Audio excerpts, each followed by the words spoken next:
I'm here in our web TV studio.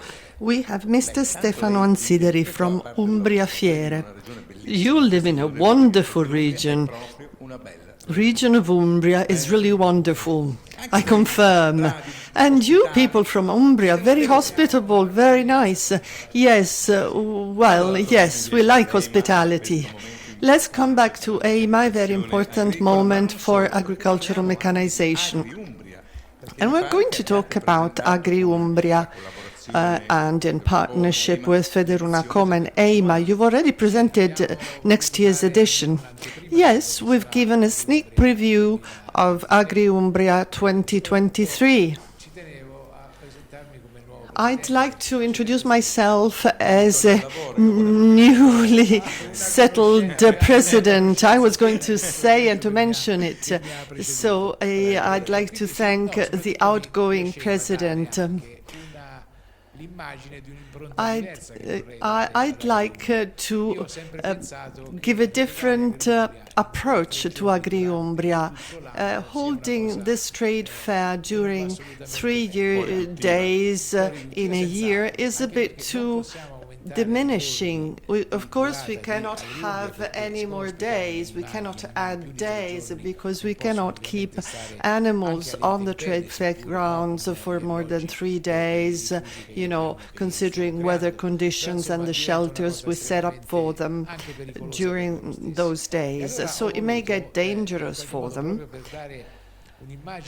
And in order to give a different image to Agriumbria, we decided to organize side events that sort of made reference to the Agriumbria brand while focusing on different and particular issues.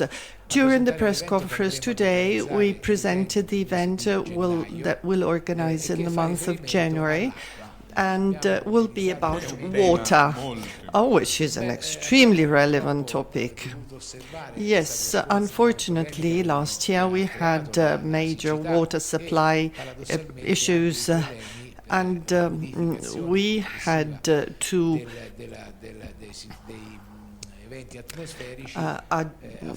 cope with climate change.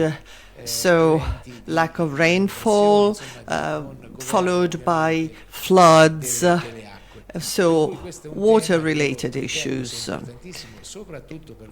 This is an extremely important problem for agriculture. Of course, without water, there can be no crops, so no feed for the animals. The wonderful machines that we see here on display cannot be operated till in the soil there's no vegetation, no crops, so no use for the machines. So a whole series of issues resulting from the climate change.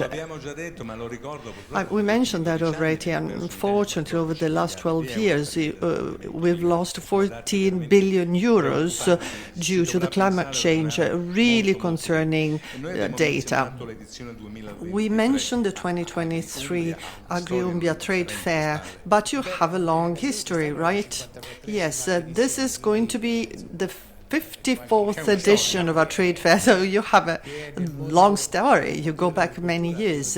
And of course, we will always be very deeply rooted in the farming world.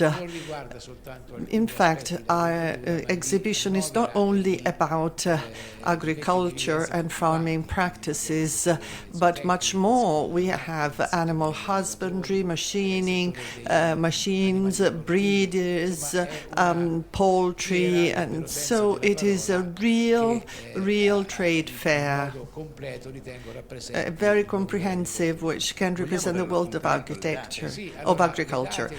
Shall we mention the dates? It will be between March 31st through April 2nd, the 3 days normally devoted to the trade fair. Hopefully, we get good weather conditions, because last year. We had very bad weather on the Saturday, was heavy rainfall. But in spite of that, we had over 65,000 visitors, which is quite a lot. And I think that for such a small trade fair, they're quite impressive figures. So, Agriumbria 2023, early next year. I wish you very good work. I think you've taken up a very, very important post. Well, before this, I was the mayor of Bastia Umbra for 10 years, so I've got some experience. But things are quite different when you look at them from the outside. When you're an insider, you have to make decisions that will have an impact, possibly a positive impact on the outcome of the trade fair. Am I already invited? Thank you very much. Of course, you've seen the logo as I presented during the press conference. Have you seen it? It's really nice. We're waiting for you. Thanks a lot for joining us.